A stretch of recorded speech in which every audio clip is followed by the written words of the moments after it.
1 Coríntios 15, 50 a 58, faltam só 3 sermões, total aí de cerca de 50.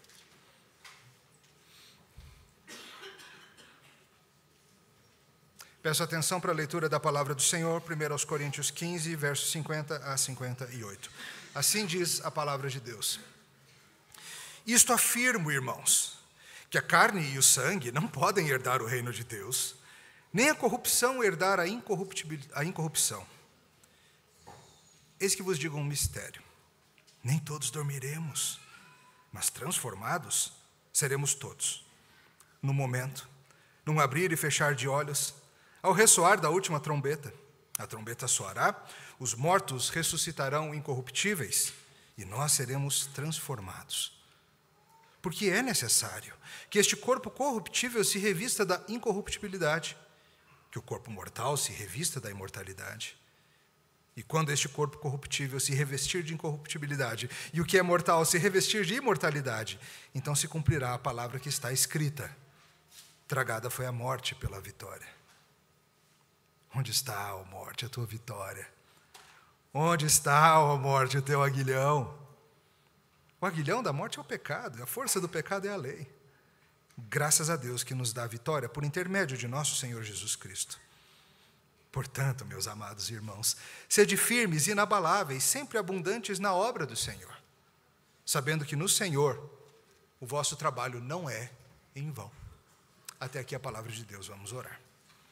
Senhor, ao considerarmos esse final da argumentação do apóstolo acerca da ressurreição, nós pedimos que o Senhor traga à nossa mente, ao nosso coração, esse entendimento e nos abençoe e nos eleve. Em nome de Cristo. Amém. Crianças, vocês já ouviram quando alguém diz assim, não sei quem foi engolido pelo outro? Já ouviu essa expressão? Esse jeito de falar? Deixa eu explicar para vocês o que significa isso. É quando alguém ganha, tem uma vitória tão impressionante, tão retumbante, que é que nem se o adversário tivesse sido engolido. Desapareceu, engolido por uma baleia, por um buraco negro, devorado, não sobrou nada. Uma vitória assim, soberana, incontestável. A gente usa muito no mundo dos esportes. Por exemplo, alguns diriam que o Boca Juniors foi engolido pelo Flusão na Libertadores. Outros diriam que Vinícius Júnior foi engolido por Kyle Walker no Manchester City contra Real Madrid. Muitos falam, esse é o mais usado, a redenção foi engolida pela Semear no Jump, nos jogos de futebol, nos jogos de ping-pong, nos jogos de vôlei, em todos os esportes. Nós somos uma potência olímpica, a nossa igreja. Tristemente, outros pontuariam que o Botafogo foi engolido por si mesmo, no que será doravante conhecido como o movimento autoantropofágico futebolístico. É o nome que vai ser dado ao fenômeno que aconteceu. Mas, claro, o ser engolido vai além dos esportes, nas situações militares pode acontecer. Às vezes se fala que um exército devastou o outro de tal maneira que é como se tivesse sido tragado, engolido. Algumas vitórias militares são assim. Muitas do próprio povo do Senhor no Antigo Testamento, outras ao longo da história do militarismo, exército romano e tantos outros. Fala-se isso em situações políticas, quando um candidato arrebenta com o outro na votação, ele engoliu o outro. A gente usa isso para debates públicos, para brigas. Quando uma fala é muito superior à do outro, e o outro fica sem nem ter resposta, a gente diz, o cara foi engolido no debate. Engolido. Hoje nós veremos um inimigo muito poderoso, mas muito poderoso mesmo. Mais poderoso do que as legiões romanas que dominaram o mundo antigo. Mais poderoso do que a equipe de futsal da Semear. Mais do que um buraco negro esmagando a tudo e todos com sua gravidade. Um adversário mais formidável do que o Manchester City de Guardiola ou São Paulo de Tele Santana. Mais mortal do que bombas de hidrogênio. O que pode ser mais mortal do que bombas de hidrogênio, gente? A própria morte. A própria morte. E hoje a gente vai ver o apóstolo Paulo contando para a gente sobre o dia em que a morte vai ser engolida. O dia em que a própria morte vai ser tragada pela ressurreição e a vitória do Senhor. Hoje nós vamos ver nesse texto que a morte será derrotada e viveremos com Cristo para sempre.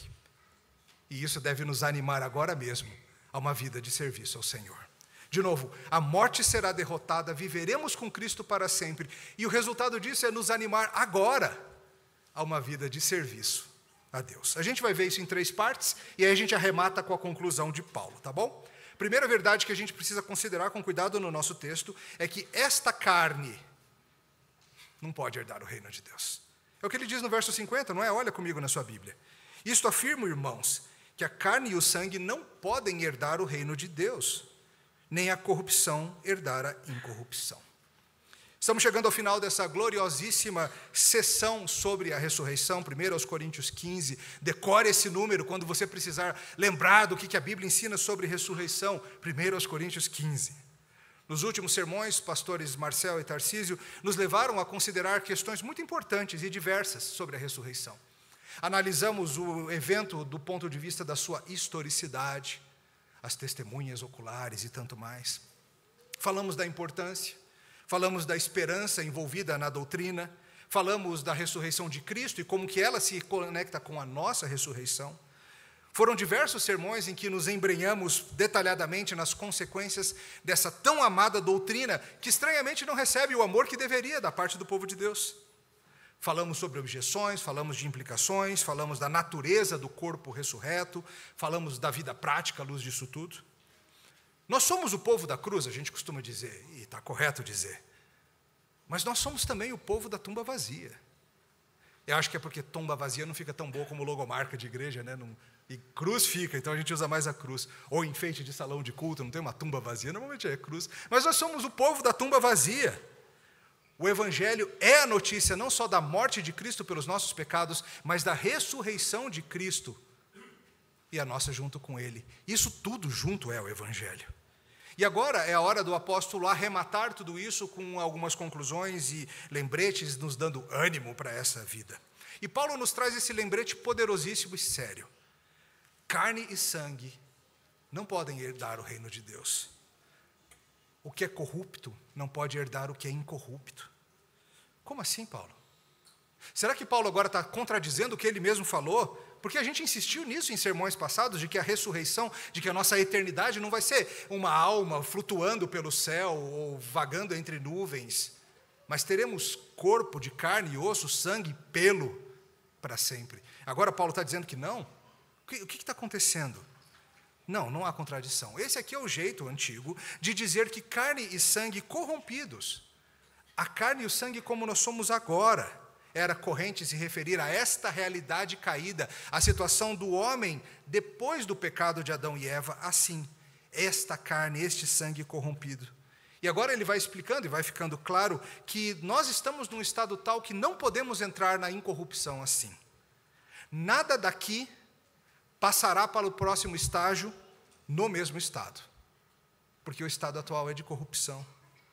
Nenhum de nós, no estado em que estamos hoje, pode habitar no reino de Deus, pode habitar no reino dos céus. Poxa, Paulo, estou tão prejudicado assim? Tá, pior do que você pensa. Biblicamente falando, não existe ninguém saudável, não existe ninguém perfeito, puro. Todos somos seres humanos caídos, corrompidos.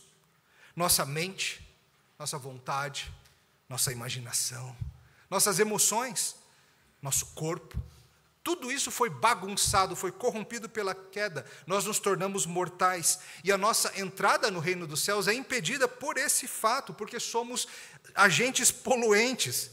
Se nós entrássemos no reino dos céus assim, nós iríamos imediatamente bagunçar tudo, iríamos poluir o ambiente.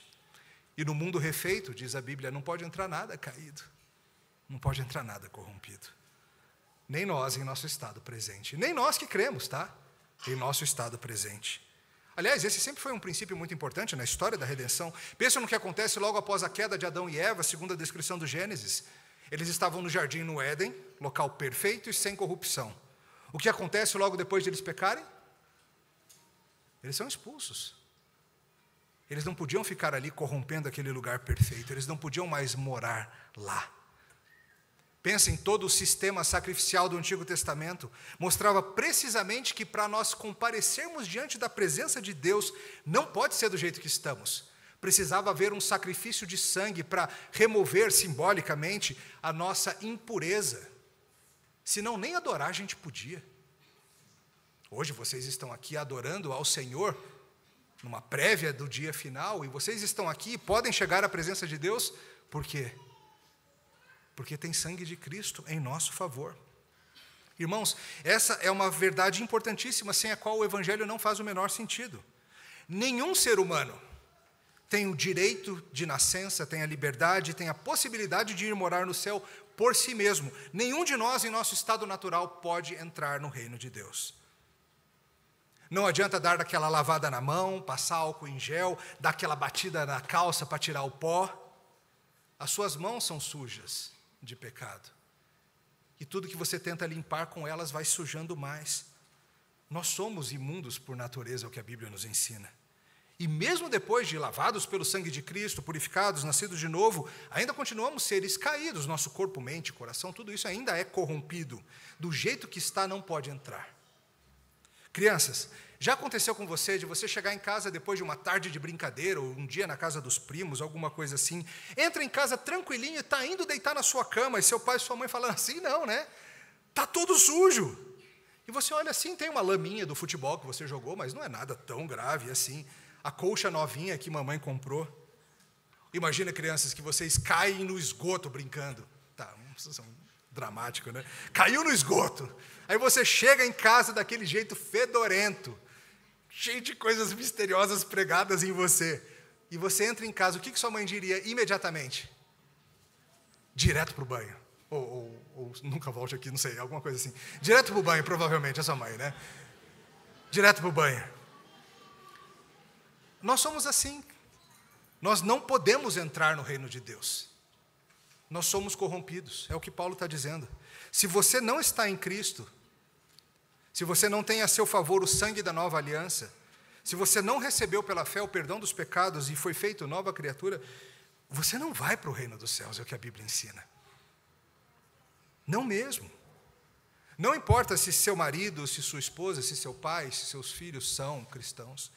Não importa se você foi um bom frequentador de igreja. Não importa se você tenta ser uma boa pessoa, até as suas boas obras são feitas com mão suja, a Bíblia insiste nisso. Se você não tiver algo externo feito por você, uma limpeza feita por você, você não pode entrar. Deus um dia vai inaugurar uma nova terra, e enquanto esse dia não chega, no céu está o seu povo junto a Cristo. E do jeito que está, não podemos entrar. O corrompido não pode tocar no incorruptível. Como é que a gente fica então, Emílio? Ô pastores, como que a gente fica? Que bom que você perguntou, porque a resposta está no nosso segundo ponto. A esperança é que Deus vai nos transformar. É o que ele diz no verso 51 em diante. Eis que vos digo um mistério. Nem todos dormiremos, mas transformados seremos todos. No momento, num abrir e fechar de olhos, ao ressoar da última trombeta, a trombeta soará, os mortos ressuscitarão incorruptíveis e nós seremos transformados. Porque é necessário que este corpo corruptível se revista da incorruptibilidade, que o mortal se revista da imortalidade. Olha que solução maravilhosa que o Senhor bolou para nós. Do jeito que está, não pode entrar. Tudo bem, seremos todos transformados. Antes do dia de entrarmos no reino, seremos todos os que creem transformados. Paulo traz aqui uma informação que talvez muitos não soubessem. Talvez você não saiba ainda. De que nem todos nós passaremos pela morte. Você sabia disso? Você sabia disso, crianças? Que nem todas as pessoas vão morrer? O povo fala, né? Tem duas coisas que são certas na vida. Quais são? Impostos e a morte. E nenhuma das duas é certa. Tem gente que escapa dos impostos, vocês sabem disso. E Paulo está dizendo, a morte também não. Porque no momento em que Cristo voltar, muitos dos seus discípulos estarão vivos, andando sobre a terra. Pode ser, inclusive, que nós estejamos. Não é certo que nós morreremos. Há a possibilidade de que seremos transformados sem passar pela morte, se estivermos vivos no momento da volta de Cristo. Aqueles que estiverem vivos no momento do seu retorno não passarão pela morte, serão transformados diretamente, não vão ter que morrer para daí ressuscitar. Já está aqui, já passa logo pela transformação. E aí, o que te parece? É uma boa ideia? Nem morrer? Podia ser logo hoje, não? Você acharia ruim se fosse hoje? Nenhum de nós aqui morrer. Eu não sei, lá no Gênesis, o Senhor costumava vir conversar com o homem na viração do dia, não era esse horário que ele gostava de vir? Hoje tem viração do dia também. Quem sabe? Você tem essa esperança? A gente está aqui no meio do culto, segunda música e tal, barulho de trombeta. Esse anseio é tão bom, gente, ele é tão bíblico e profundo, e nós somos tolos porque nós colocamos empecilhos e dizemos, não, Senhor, volte, claro que eu quero que Cristo volte, mas não antes de. Alguns falam assim, não, mas eu nem me casei ainda, Senhor, espera um pouco mais. Ou outros, não, Senhor, eu tenho visitado a Patagônia, meu sonho, Jesus não volte ainda. Ou outros falam assim, não, Senhor, não enquanto o Botafogo não voltar a ganhar. Aí vai demorar, amigo. Nós somos tão bobos. Nós não colocamos a dimensão correta do que é isso aqui que Paulo está dizendo. Paulo está falando sobre simplesmente o fim da morte. A transformação desse ser corrompido e corruptível em algo que nunca vai estragar. Meu amigo, quando o Senhor voltar, você não vai sentir falta de não ter casado da Patagônia e mesmo as dores do Botafogo te parecerão minúsculas diante do que você vai receber. Confiamos que Ele sabe o que está fazendo. Todos os que creem passarão por essa transformação. Hoje nós somos essa carne corrompida, corruptível, e essa corrupção não pode entrar no reino. Tranquilo, Deus pensou em tudo, claro que pensou. Seremos transformados. Nós temos falado sobre isso nos outros estudos, não apareceu agora apenas. Na ressurreição receberemos uma nova carne, parecida com a do nosso Senhor. Seja os que estiverem vivos, seja os que já morreram. Os mortos voltarão em seus corpos. Essa é a esperança do cristianismo. Muitos dos nossos viraram cinzas em fogueira. Vocês sabem disso, não sabem? Outros foram destroçados em naufrágios ou despedaçados em boca de felinos majestosos. Muitos dos nossos nós sabemos onde estão. Tem uma lápide fria com o nome deles. Muitos dos nossos a gente não faz a menor ideia. Mas o Senhor sabe de todos, onde quer que estejam, e todos serão revestidos de incorruptibilidade. Esse corpo corruptível se tornará incorruptível, um que não mais estraga, que não mais apodrece. Entenda, não é apenas um corpo zeradinho. Às vezes a gente fala assim, quem me dera ter um joelho novo, meu joelho dos 18 anos, poder correr e não sentir o joelho doendo, estalando aquele creque-creque cada escada que eu subo. Outros sonham com um fígado novo, com um rim novo, com seja o que for novo. Não é só isso que Deus está prometendo, não. Um corpo zeradinho. Ele está prometendo um corpo que nunca vai estragar, porque o fato de que corpos estragam é uma consequência da queda. E quando Cristo terminar a sua obra, isso não vai mais acontecer. E isso vai se dar num piscar de olhos. Não é um longo processo, nem nada assim. Cristo volta, os corrompidos ficam incorruptíveis. Se você estiver andando por aí quando acontecer, você vai ser transformado. Não se assuste, foi isso que aconteceu. Ouviu uma trombeta, foi transformado, foi isso, tá? Não precisa se assustar, só se alegrar. É engraçado isso de trombeta, né? A gente fica imaginando como é isso exatamente. A Bíblia não fala muito sobre isso, ela fala um pouco. Em 1 aos Tessalonicenses, o mesmo Paulo fala: porquanto o Senhor mesmo, dada a sua palavra de ordem, ouvida a voz do arcanjo, ressoada a trombeta de Deus, descerá dos céus. Os mortos em Cristo ressuscitarão primeiro, Cristo vem, os mortos ressuscitam, e então nós somos transformados. O Senhor Jesus falou sobre isso também, está lá em Mateus 24, quando ele diz, então aparecerá no céu o sinal do Filho do Homem, todos os povos da terra se lamentarão e verão o Filho do Homem vindo sobre as nuvens do céu com poder e muita glória. Ele enviará os seus anjos com grande clangor de trombeta, os quais reunirão os seus escolhidos dos quatro ventos de uma à outra extremidade dos céus. A gente não sabe exatamente como é isso, a gente sabe que Cristo volta e a gente sabe que nenhum de nós vai perder.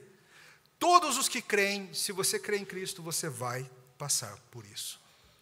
Esteja você vivo tenha você já morrido.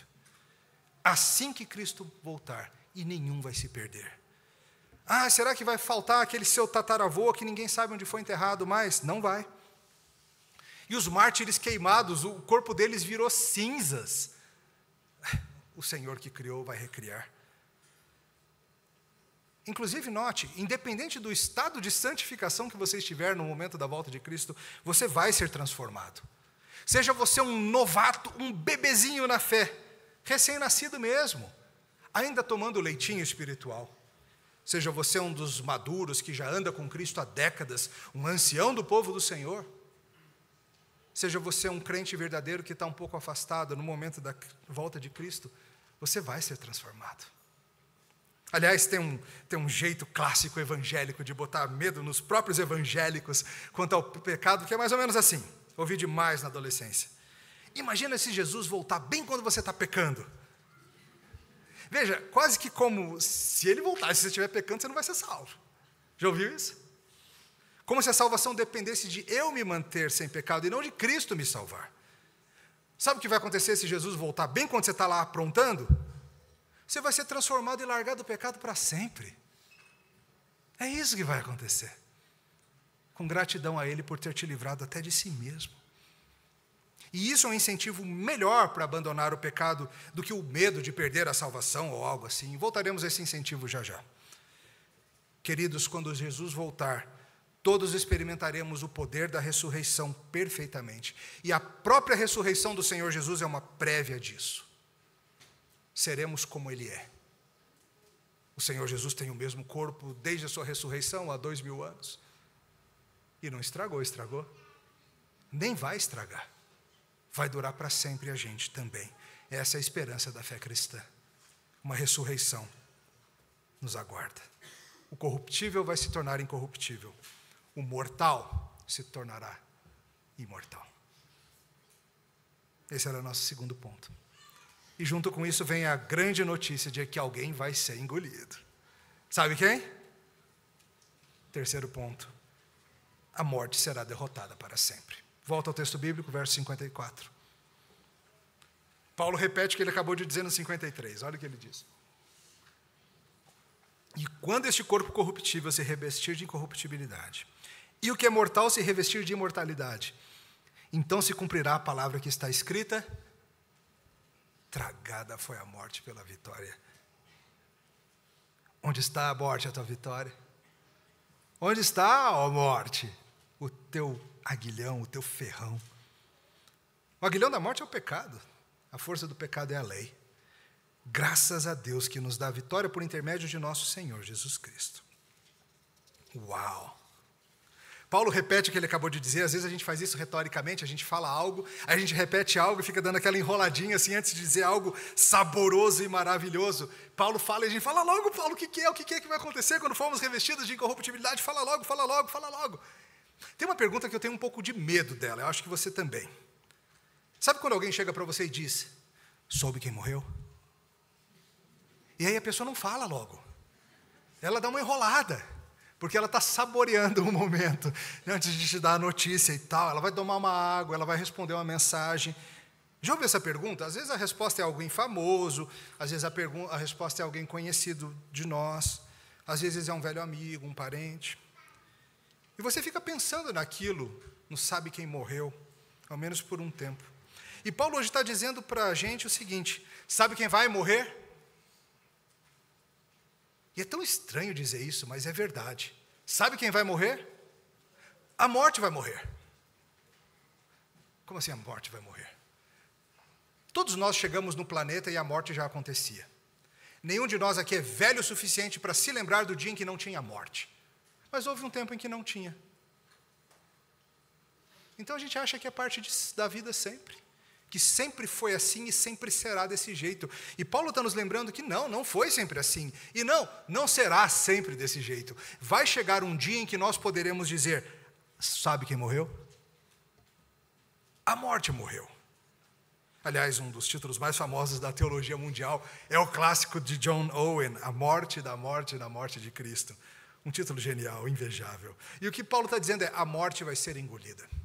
A morte vai ser tragada. vai se cumprir a promessa da palavra de Deus, de que a morte que entrou no mundo com a queda, com o pecado, vai ser retirada. No dia em que nossos pais comeram do fruto, o pecado e a morte entraram na nossa existência, e tudo mudou. Nenhum de nós, como falei, experimentou a existência de outro jeito. Ao nosso lado as coisas morrem, pessoas, bichos, tudo morre. Mas não era assim, e não vai mais ser assim. E Paulo remete a essa esperança já vinda desde o Antigo Testamento. Ele junta aqui dois textos, um de Isaías e um de Oséias. Em Oséias 13:14, o profeta disse: eu os remirei do poder do inferno e os resgatarei da morte. E Oséias perguntou: onde está, a morte, as tuas pragas? Onde está o inferno, a tua destruição? E Isaías diz algo parecido, Paulo usa também, a gente leu no começo do culto, quando Isaías fala sobre o Senhor dos Exércitos dará neste monte a todos os povos, olha que maravilha, as nações reunidas num banquete de coisas gordurosas, uma festa com vinhos velhos, vinhos bem clarificados. Destruirá neste monte a coberta que envolve os povos, o véu que está posto sobre as nações, e diz a Bíblia, tragará a morte para sempre. E assim enxugará o Senhor Deus as lágrimas de todos os rostos, e tirará de toda a terra a vergonha do seu povo, porque o Senhor falou. E naquele dia se dirá: eis que este é o nosso Deus em quem esperávamos, o Senhor a quem aguardávamos, na sua salvação exultaremos e nos alegraremos. O que o apóstolo Paulo está dizendo é que as velhas promessas, as esperanças antigas do Antigo Testamento se cumprem em Cristo. Ele é o final da morte. Ele é a garantia de que um dia as nações serão reunidas para o grande banquete do Cordeiro, em que juntos celebraremos e nos alegraremos na salvação e diremos juntos: sabe quem morreu? Tragada foi a morte pela vitória do Cordeiro. Deus engoliu a morte. A vitória de Cristo nesse torneio foi tão espetacular, tão acachapante, que é isso que se diz. Sabe, às vezes nos esportes tem aquelas provocaçõezinhas que um jogador faz com o outro, né? Um adversário contra o outro, até torcida, né? Cheirinho e tal. Esse ano o cheirinho voltou, foi muito divertido. Alguns atletas são famosos por essas provocações, não sei se você sabe. Por exemplo, o grande pugilista Muhammad Ali era famoso por provocar os seus adversários. Dizem, entretanto, que o maior dos provocadores era o Larry Bird, o astro, a lenda do basquete norte-americano. Jogou num time que eu não posso falar o nome, não gosto desse time. Mas Larry era o rei da provocação. Falava para os marcadores, durante o jogo, falava para eles assim: pede para o treinador tirar você não está dando conta, você não está no meu nível. Isso ia minando a cabeça do cara, né? Às vezes, durante o jogo, ele reclamava com o treinador adversário, falando: você vai deixar esse cara me marcando, ele não dá conta, não. Imagina ter que ouvir isso. Às vezes ele anunciava a jogada, antes de pegar a bola, ele falava para o marcador: vou cortar para a direita, arremessar de 3 pontos, se prepara. Ia lá e fazia. E isso ia acabando com o psicológico do cara. Certa vez, jogando contra o time da Filadélfia, o 76ers, contra o grande Julius Erving, conhecido como Dr. J, ele ficava a cada ponto que fazia provocando o craque adversário e mantendo em voz alta o score de pontuação entre os dois. 18 para mim, 4 para você. 20 para mim, 4 para você. E foi assim até o final do jogo, quando ganhou 42 para mim, 6 para você. Acho que você devia se aposentar, hein? Deu briga. Num campeonato de 3 pontos, que tem todo ano, ele entrou no vestiário cheio de atletas de elite e disse bem alto: e aí, pessoal, quem vai ser o segundo colocado? Claro, ele ganhou. Você adoraria ter Larry Bird no seu time e odiaria tê-lo no time adversário. Talvez Bird exagerasse um pouco nisso, e a gente sabe que às vezes essas zombarias incomodam. Mas é interessante que a Bíblia traz em alguns momentos algo que parece com isso, num nível, claro, não pecaminoso. Há uma medida em que a gente vê de vez em quando esse tipo de provocação. Elias, por exemplo, a gente vai chegar nisso, tá?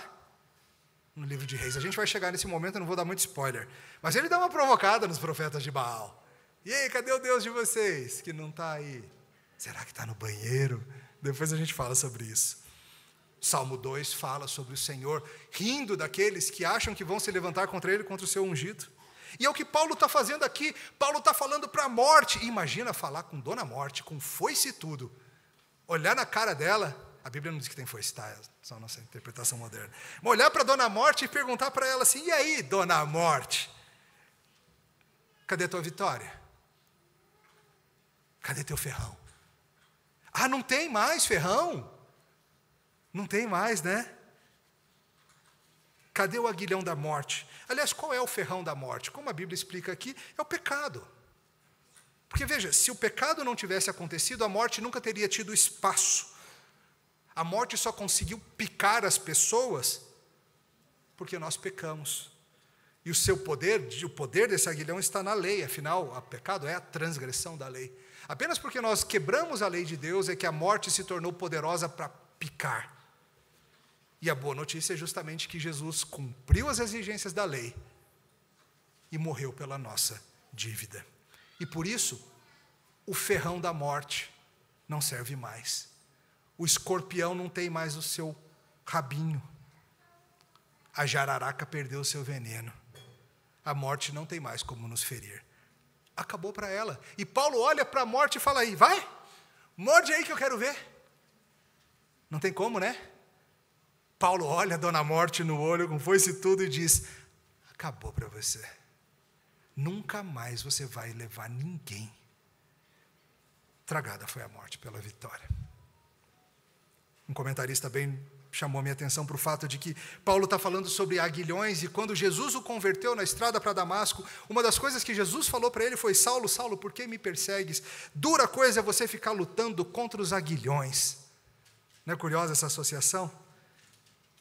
A vida sem Cristo que Paulo levava era o tempo todo ficar batendo em ferrão, lutando contra aguilhão. Ele vivia batendo cabeça e se ferindo por isso. E Cristo o salvou de todos os aguilhões, inclusive o da morte, que se vai para sempre. Olha a alegria do apóstolo. Passou a vida lutando. Paulo é um homem de dores que sabe o que é padecer. Passou a vida lutando, primeiro contra o próprio Cristo, depois contra a morte que o rondava por toda parte onde ele andava. E agora esse homem que viu a morte de frente tantas vezes, em apedrejamentos, em prisões, em sustos, em perseguições, em naufrágios, em picada de cobra, em todo tipo de coisa. Esse homem que viu a morte tantas vezes olha para ela e diz, cadê teu aguilhão, morte? Você foi engolida. Irmãos, essa é a nossa esperança. Estamos indo para uma terra sem ferrão. Aliás, o pessoal costuma perguntar, você sabe qual é a diferença da Austrália para a Nova Zelândia? Você sabe qual é a diferença da Austrália para a Nova Zelândia? Que na Austrália tudo está tentando te matar. E na Nova Zelândia nada é capaz de te matar. Na Austrália tudo é gigantesco, né? Tem aranha de 2 metros, bichos gigantescos, lacraias monstruosas, crocodilo no mar. Gente, você vai no mar, você espera ser atacado talvez por um tubarão, por uma água-viva, mas não por crocodilo, né? Lá tem. Tudo é perigoso, cobra de tudo que é jeito. Você vai para Nova Zelândia, não tem nada disso. Sabe o que tem lá? Tem um passarinho fofinho sem asa chamado kiwi que fica piando. E é isso, não tem cobra, não tem aranha, não tem essas coisas. É uma terra sem ferrão. E Paulo está dizendo, o mundo refeito é uma terra sem ferrão. Nenhum de nós vai precisar mais temer a morte. E graças a Deus, em Jesus Cristo, por isso. E irmão, isso é verdade para você também. Você pode já ter medo de, parar de ter medo de morrer. Talvez você nem passe pela morte. E se passar, vai ser só por um tempo. Está acabando a munição da morte. Está acabando e não vai ter reposição. O ferrão dela vai ser cortado para sempre. Assim que ele voltar, todos nós, junto com Paulo, poderemos dizer, Jesus engoliu a morte. Que vitória! Não sobrou nada dela. Como é que a gente vive enquanto esse dia não chega? Com essa santa esperança. E ela tem resultados agora. O resultado é o vigor espiritual que Paulo traz aqui no verso 58. Olha na sua Bíblia. Olha o grande portanto que ele traz.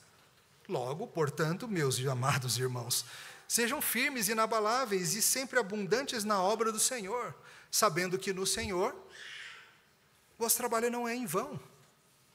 Tudo isso que nós vimos nesses 6 sermões aqui em 1 Coríntios 15, tudo que traz essa bendita esperança da ressurreição, tem consequências já agora, não apenas para o dia em que você estiver na terra de Emanuel sem ferrão. Um dia Cristo vai voltar e tudo isso aqui vai acontecer, revestido de incorruptibilidade, etc. Mas enquanto esse dia não chega, a gente segue na obra do Senhor, firmes e inabaláveis, sabendo que tudo isso que a gente está fazendo não é em vão. Às vezes parece que é. Eu sei que às vezes todo o trabalho que você faz, por exemplo, de criar filhos, parece em vão. Você está ensinando os meninos, tentando ajudá-los a conhecer a Cristo. Sei lá, tem dia que parece que não está indo, né? Todo o trabalho que você faz, lutando pelo seu casamento, para o crescimento do seu casamento. Todo o serviço que você presta na igreja, às vezes ensinando, às vezes ajudando numa escala disso ou daquilo. Trabalho que você faz, todo serviço cristão que você faz, às vezes parece ser em vão. Paulo está dizendo, não é em vão. Justamente porque passaremos deste mundo para o outro, e as coisas produzidas em nome do Senhor serão refinadas e durarão para sempre. Hoje nós vivemos nesse tempo de serviço cristão, na luta contra o mal, na nossa luta pessoal contra o pecado, na luta pela evangelização, na luta pela pureza pessoal, pela pureza da igreja, nas missões mundiais, no discipulado, no treinamento de crianças e jovens, nas escalas do serviço, na árdua comunhão. Nada disso é em vão. Nenhuma vez que você levantou cedo e se esforçou para vir à igreja cultuar e aprender do Senhor e estar com o povo de Deus, nenhuma vez foi em vão. Nada vai ser em vão, porque Cristo ressuscitou. A real motivação para a santidade, a real motivação para o serviço, não é o medo de Jesus voltar, é a alegria de que Jesus vai voltar. Essa é a motivação. Porque se tudo isso aqui nos espera, irmãos, as piores e mais difíceis coisas desta vida ficam pequenas em perspectiva. Isso nos dá ânimo e vigor para a santidade e crescimento. Por isso o chamado a todos nós, irmãos, nós que estamos aguardando o dia em que o ferrão vai ser cortado, o dia em que o aguilhão vai ser destruído. O que a gente faz enquanto esse dia não chega? Eu não sei quantos anos o Senhor vai te dar nessa terra, se muitos ou poucos. Mas eu sei que o chamado é esse. Siga servindo. Siga trabalhando para Deus. Quando der vontade de desistir, quando der vontade de parar, quando der vontade de deixar isso para lá, não sei se é real isso, lembre-se do que está por vir, confiando que a morte vai morrer. E um dia juntos diremos, tragada foi a morte pela vitória do Cordeiro. Aleluia. Vamos orar. Senhor, nós te louvamos pela ressurreição de Jesus Cristo e todas essas belíssimas e eternas implicações que trazem para nós. Te louvamos porque o Senhor nos dá essa garantia, a garantia de que nós também experimentaremos a nossa ressurreição, como o Senhor experimentou, e viveremos livres da morte. Ansiamos por esse dia, Senhor. Não acharíamos ruim se fosse hoje. Pedimos, Maranata, vem, Senhor Jesus. No nome de Cristo oramos. Amém.